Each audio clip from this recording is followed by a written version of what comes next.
episode 265 of the CRICKETHER Weekly. I am largely recovered from my illness now, although still a little bit bunged up, as you might be able to hear. Now, Sid, we were planning the podcast on our run this morning, as is our wont. We do every week. And then we got back home and we checked the news and we found an exclusive story in The Guardian / The Observer, actually. I think it might be the final ever Observer today, suggesting that Lottie has lined up Nat Sciver-Brunt as her next England captain. Now, this is interesting because we were kind of starting to think this was the case, partly because there hasn't been an announcement yet, despite the fact that Lottie said that she was going to appoint a captain pretty much straight away and that she had somebody specific in mind. Now, Nat is obviously on maternity leave for an indeterminate period of time, having kind of had a son recently with her wife Catherine. And so I figured that the reason there hadn't been an announcement is because there's legal stuff about you're not meant to contact somebody when they're on maternity leave about work. So actually ringing somebody up and saying, hey, you've been made England captain is legally questionable. So I'm guessing there's not going to be a big hoo-ha press conference about this.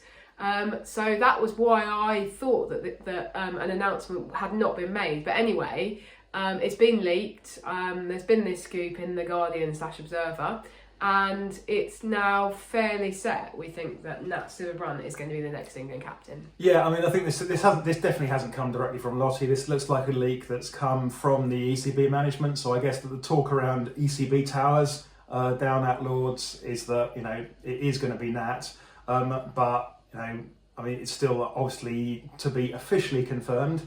But it does, as I say, it does line up with what we've heard and what we figured.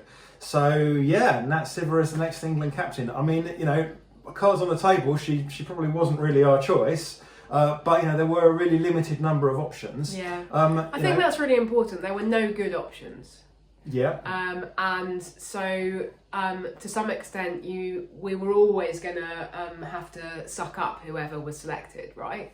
Yeah, but I think it's really important now that we back Lottie's judgment in this. If Lottie thinks that she can make it work with NSB, then we have to kind of back Nat and back Lottie in that decision, I think, and we have to give them a chance over the summer to kind of make that work. And that's not necessarily going to work in the first game or even the first series. But I think we have to give them through to the World Cup and give them that opportunity to kind of develop that relationship between the two of them, because the two of them, of course, haven't worked extensively together in the past. They have worked in franchise tournaments a little bit, but it's not like that Nat was Lottie's captain at Vipers or anything.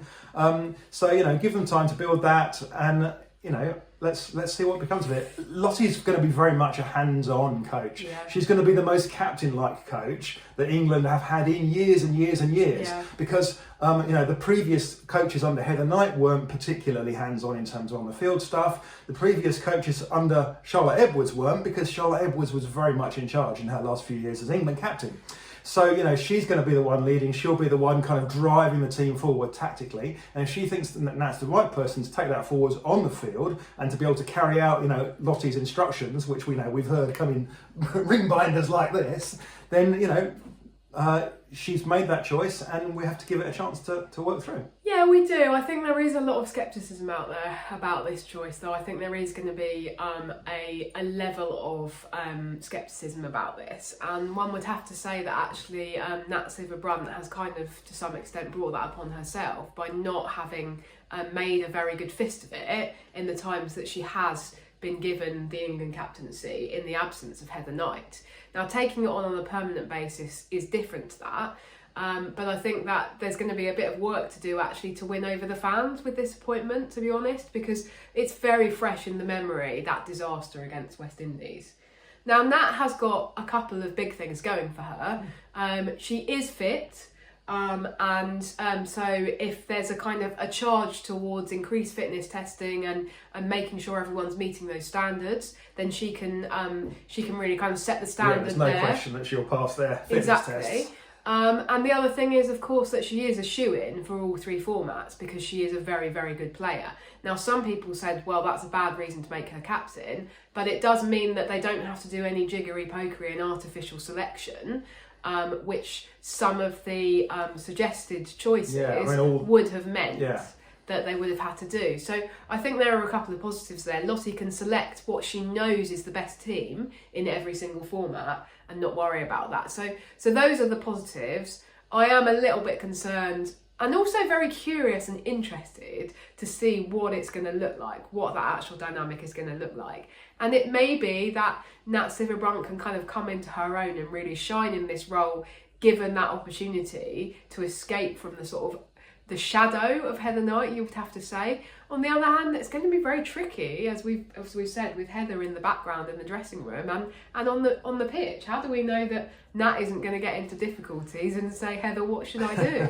Well, I think partly because Lottie will be driving that much harder than any recent coach ever has.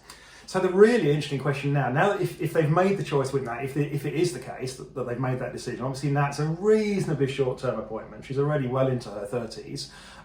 So, she might carry on until potentially to the Olympics. But the really interesting question now is, who are they going to make vice captain?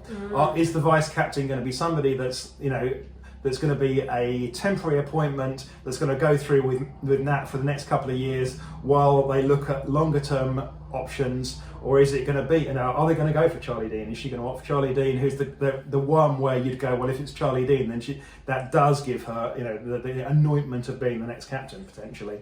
Oh, interesting. Yeah, I agree with you. I think Richard Starkey said this on Naughty Child podcast, said that the really interesting question is going to be the vice captaincy announcement. So look forward to seeing. I guess we probably won't get that until right before the first series. Well, they don't have to appoint a formal vice captain. Yeah. So not until you actually get to a match by match basis. Yeah. So. Do they have to do it? They have to have one for a match. There's a requirement, is there? There's a requirement on them. Okay, interesting. Playing regulations. So, well, there you go. So they could do it on a series by series or match by match basis, couldn't they? But basically everything that I predicted about what Lottie was going to do and this whole process has been wrong. So I'm loath to make further predictions. Anyway, we live in interesting times, as they say. Shall we revert to what we were actually going to talk about before that? Yeah, what were we going to talk about, Raf? Well, the World Cup qualifiers have wrapped up this week. So ultimately, Pakistan and Bangladesh have both qualified for the World Cup in India later this year, the 50 over World Cup. So unfortunately, neither Ireland nor Scotland were able to qualify. Actually, there was quite an exciting match between those two nations on a couple of days ago. And Catherine Bryce ended up making 131, so brilliant innings from her, superb. But then Ireland won that match. I think it even came down to the last ball, maybe. Went right down to the last ball, yeah. So really, really exciting. But obviously at that point, then we knew that Scotland already were basically out of contention. Because they needed to win that match quite well in order to put themselves in net run rate contention. But talking of net run rate, what ultimately happened? Well, the West Indies needed to make up a huge net run rate differential, and they got within millimetres of doing it. So this was their match against Thailand. They were playing Thailand, and Thailand put a decent score on the board. West Indies were left, net run rate is actually a little bit complicated, as we'll get to more of in a minute. But they were left with a couple of potential targets. So what they needed to do is to get the runs, which was 167 in 10 overs. But if they got 172, which is possible because you bring the scores level and then hit the last ball for 6, if they got 172, then they had until the 11th over. Right. So 11 overs to do it. So it came down to 2 balls remaining and they needed 10 more runs. So Stephanie Taylor steps up, and the first of those balls obviously has to go for 4. That's your only option, is it going for 4? And she smashes it for 6. And the camera cuts immediately to the West Indies. That meant, just to say, that meant they'd won, but they hadn't got enough runs to make up the net run rate deficit. Yep. So what they needed to do was hit that one for 4, bring the scores level, and then hit the next ball for 6. Okay. The camera immediately cuts to the West Indies bench. The West Indies bench are like, oh no, they absolutely knew what needed to happen. What do we think happened there? What was going on in Stephanie Taylor's head? How did that? I think she just got confused. I'm terrible with maths, so I have so much empathy with her, because partly it moves on a ball by ball basis, doesn't it? It doesn't stay the same. So clearly somebody had said to her, you need to hit the last ball for 6, and she thought she'd done it because she went and like properly smashed that ball. And then for a split second, she must have thought that she'd done it, and then she would have realised from the reactions of the camp that she'd got it slightly wrong. So I just think she got a bit confused. And my goodness, who can blame her in the pressure moment of that situation? I mean, it was incredible to watch, but also just one of those where you just want to hide behind your sofa and not watch, because the reaction was so gut-wrenching. And just to see the West Indies players are so upset after such an incredible effort as well, to hit like 160 runs off 10 overs. You know, they all had strike rates of over 200. It was just awesome. It was an absolutely mad run chase. But you know, I think Hypercourse had it right ultimately, that it was the fact that they'd, for example, lost to Scotland earlier in the qualifier that really cost them. Yeah, absolutely. And I think, you know, it does say something, unfortunately, about the relative decline of West Indies cricket, that they're not going to be at this 50 over World Cup. Yeah. And so then it did bring a couple of questions to the fore about how these things work, didn't it? What were those questions? Well, we had a question from Don Miles. Is net run rate, essentially he's asking, is net run rate a poor way of deciding between teams because of that kind of gut-wrenching moment? Is that really an appropriate way to decide? And I think the answer to that is that it's a terrible way of deciding these things, but it's better than all the other ways. Yeah. So, you know, every other way is almost worse. You can't do it with a playoff, really, because we were very nearly in this situation. We were literally balls away from a situation where Scotland would have been in that playoff as well. So you can't have a three-way playoff. And anyway, for the three-way playoff, you still could wind up with one team beating everyone else. You can't do it on the number of wins in cricket, because you know, in a tournament like this where you get reasonably decent weather, you know, every game is going to be complete. So you're going to get all the games are going to be won. So if teams are on the same number of points, they're going to be on the same number of wins. Yeah. You can look at something like the runs scored. But if it had been like the runs scored, and imagine if it had been on runs scored, Thailand, you know, maybe start bat first. The West Indies are then desperately feeding Thailand pies in order that Thailand rack up a huge score, which the West Indies then hope that they can overhaul in order to score the maximum number. Because of course, if it's done on runs scored and West Indies bowls Thailand out for 8, then they can only score, you know, whatever it is, 14. So, you know, it's not a great way, but nobody's come up with a better way. I mean, the reason it's not a great way is that it leads to confusion for the fans and confusion for the players, right? Because you have to do a very tricky mathematical calculation. And people like you find it a bit easier because you're... Well, but I use a spreadsheet to do it. I'm not doing it in my head with a pencil, because you'd make mistakes. Yeah, but people like me are just a bit baffled, and you actually had to very slowly explain why they needed to hit a 4 and then a 6, didn't you, Sid? A couple of times. I got there in the end. But yeah, maybe I'm just stupid. But the point is that it does make it tricky. But yeah, the least bad of several not great options to decide between two teams. We did also have a question from Tom Grunshaw. It's kind of more of a statement. He says, another example of why cricket should be aiming to minimise play last advantage. West Indies had the advantage of a precise target only because Bangladesh's match had finished before West Indies started their chase. It was nearly enough to get West Indies through. So that's kind of about the fact that the Bangladesh match started before the West Indies one, right? Yeah, so the West Indies, by the time the West Indies came around to bat, they did know exactly what they needed to do down to the ball, and that meant that they could aim their chase around that exact ball. Yeah. I think this is absolutely right. I mean, it has to be said that cricket a long time ago gave up on the concept of real, genuine fairness in these things, because cricket was always prioritised a big finish over fairness. How do we know that? Well, they have a World Cup final, right? There's no need for a World Cup final. You can just you've got a round robin group, everyone plays everyone. You know, it can be like the Football Premier League where the winner of the league series wins it. Well, that's what they did in 1973. We don't want to do that. We want a big finish. We want a glamour grand final. So, throw fairness out the window at that point. So we already throw fairness out the window. But, it's a fair point. I guess the other thing in this particular tournament is that I've actually had to play all 3 last round games at the same time, and we've only got 2 grounds in this tournament, and it does make it more tricky. You know, in a World Cup, for example, you're going to have venues that are potentially even, you know, in different time zones, where you've got 3 different matches you're trying to play at the same time in different time zones. The other final thing, TV will hate it, because TV want the matches played as much as possible so that Sky Cricket can show one match and then move on to the next match and then move on to the next match. Sky Cricket don't want to have to show one match on a red button or on Sky Mix. And to be fair, that's better usually for the fans. Yeah. Because it means the fans can watch all of the matches easily. Yeah. So it's a good point, but I don't think it's something that's going to change.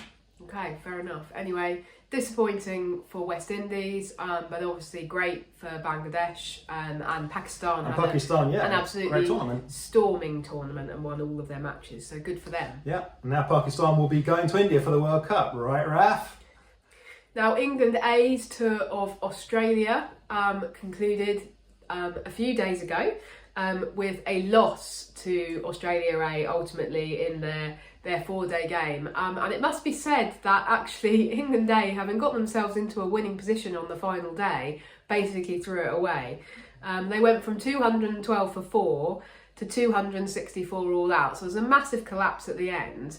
And even, you know, the last kind of 4 or 5 overs, when they really at that point should and could have dug in for a draw, knowing that the match was almost at its conclusion, they didn't.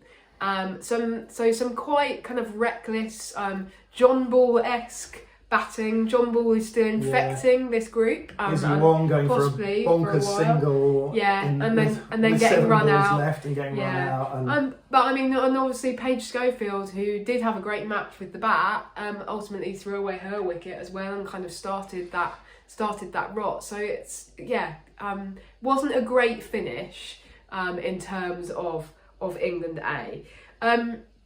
We did have a few kind of questions and comments come in, just people asking for our overall take and thoughts on the A Tour as a whole, sort of winners and losers from the A Tour. I mean, I've just mentioned Paige Schofield. I guess she would be considered a big winner from the tour.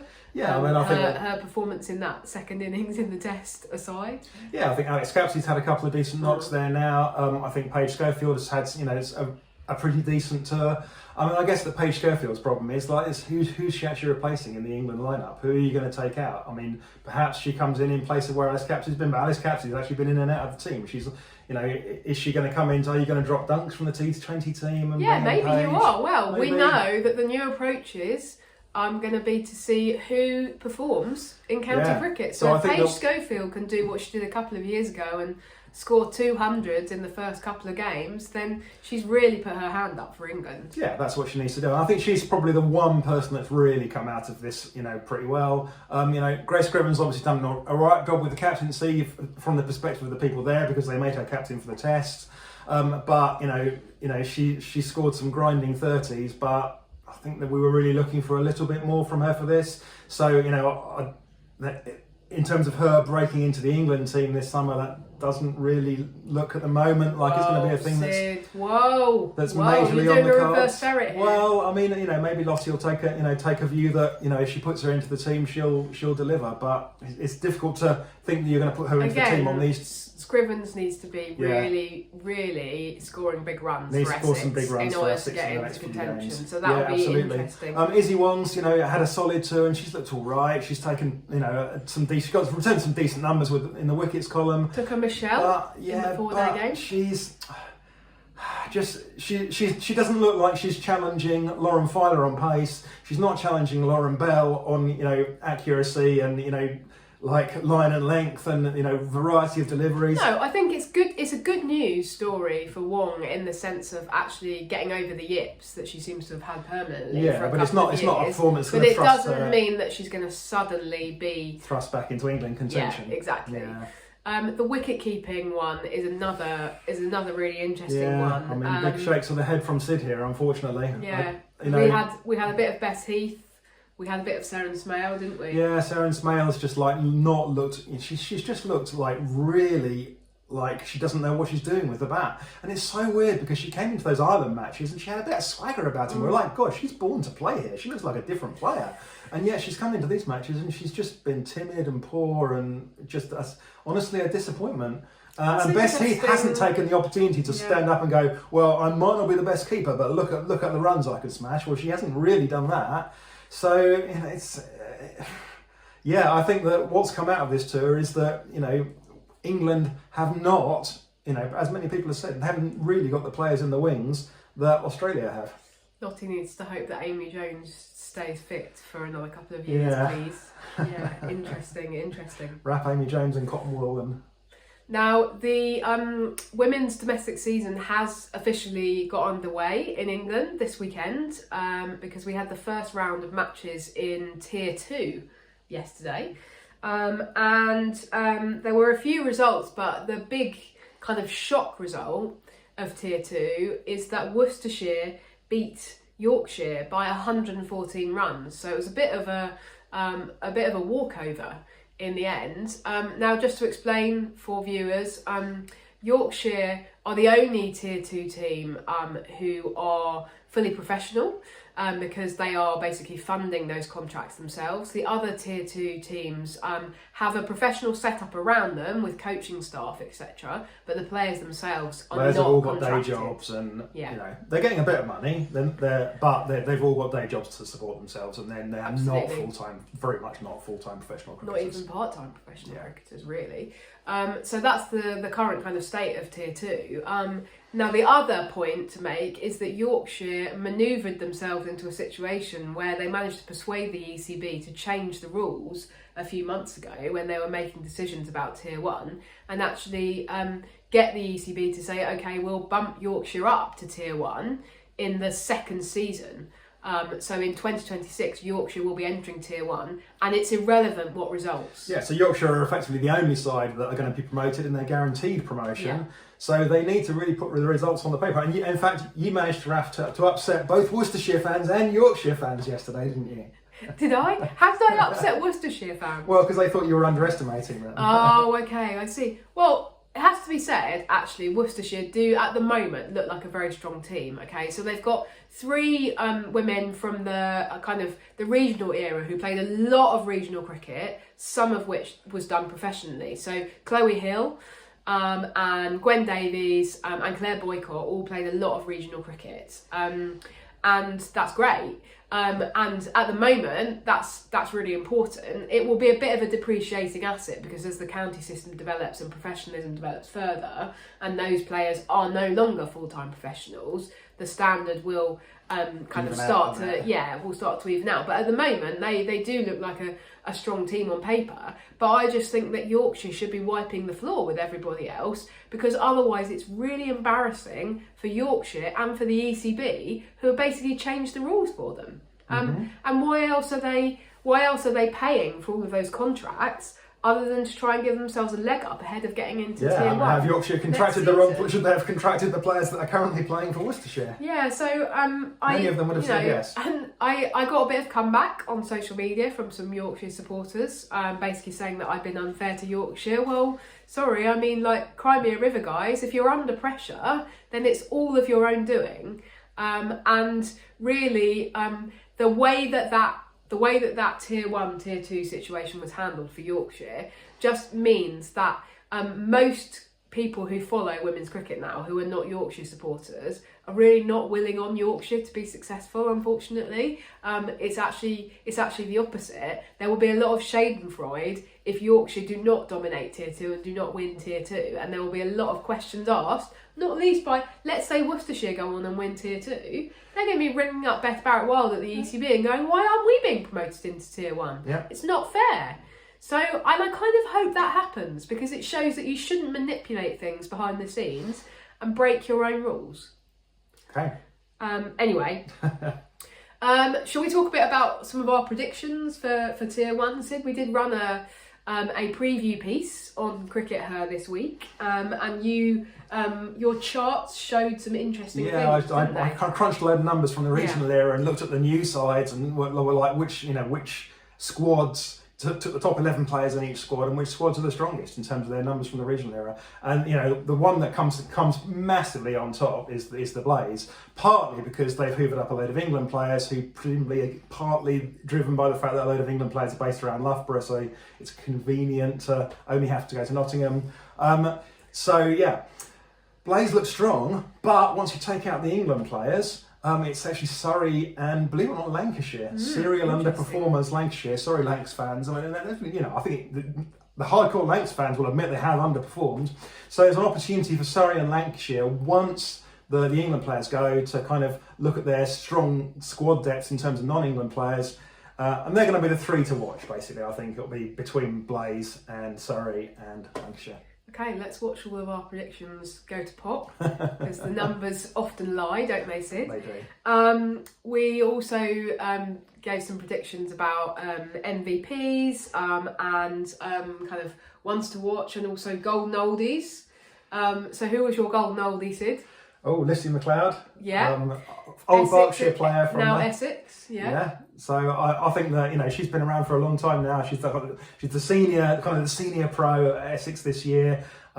She's like the Don Topley, for anyone that remembers Essex in the 1980s of Wow. Essex women's cricket. She'll really appreciate that comparison. Thanks for that, Sid. My golden oldie was Sophie Luff, who just seems to kind of keep coming to the fore and surviving and being at the front of these all of these different manipulations and iterations of women's domestic cricket, and is now kind of quite fittingly, I think, leading Somerset into the professional county era. So yeah, it'll be really interesting to see how some of these kind of older seasoned pros get on. Now, none of them are actually old in terms of absolutely speaking, but relatively speaking perhaps. There's an interesting thing about kind of Rihanna Southby was my one to watch as well. We talked about the wicket keeping dilemmas, and actually her issue has always been that she's kind of underperformed with the bat, despite being a very good wicket keeper. Now, I suspect that Lottie will be keeping a very close eye on her, because Lottie will know that she had an interesting winter and seems to have worked really hard on her batting, and has had a great kind of pre-season warm-ups for Hampshire. If she can carry on batting the way that she has in the warm-ups, then that could be a really interesting addition to this debate about who's going to succeed Amy Jones. Yeah, definitely. Okay. And finally this week, Sid, there's been a bit of a development in the Afghanistan and ICC situation. So the big announcement is that the ICC have said they will establish a dedicated fund to provide direct monetary assistance to the Afghan women players in exile. And that will be used to fund a robust high performance programme, advanced coaching, world-class facilities and tailored mentorship. Now, there's a lot of kind of unanswered questions about this announcement, not least how are they going to run this high performance programme when the players are scattered between 3 different countries. But it is a welcome step, isn't it? Well, yeah, I mean, the bottom line is the pressure is working. The pressure that everybody from the community and you guys out there, and hopefully us as well, put on the ICC, eventually embarrassed them into doing something. It's not everything. There's not going to be a proper Afghanistan women's team. They're still saying no, we can't do that. But this is still a big step forward and should be applauded, and we should keep the pressure up on them in order to continue. It just shows that these things can work. Yeah, absolutely. I mean, I think one interesting thing is that apparently Jay Shah, so head honcho at the ICC, Jay Shah, met with the International Olympic Committee president 3 weeks ago. And I suspect that conversation was quite interesting, because obviously the IOC do not permit countries to participate if they don't have gender equality, and so that could have been an interesting conversation in terms of what happens, what's happening and happens in terms of the Olympics and cricket and Afghanistan, etc. So I wonder whether that was a significant kind of contribution to this ICC change of policy. It was great to hear Mel Jones on the BBC saying that the Afghan women players are really welcoming this and are really excited by this, and that's great. It does suggest that it's good news, but I do think that we need to keep the pressure up on ICC and accept that this isn't this isn't the be all and end all, because ICC is still saying that, first of all, this money is not being taken away from the Afghanistan Cricket Board. So that's annoying, because the ACB are not going to be penalised for not having a women's team. So that, that problem about having a full member who breaks all the rules still exists and still persists, and the ICC is still doing nothing about it.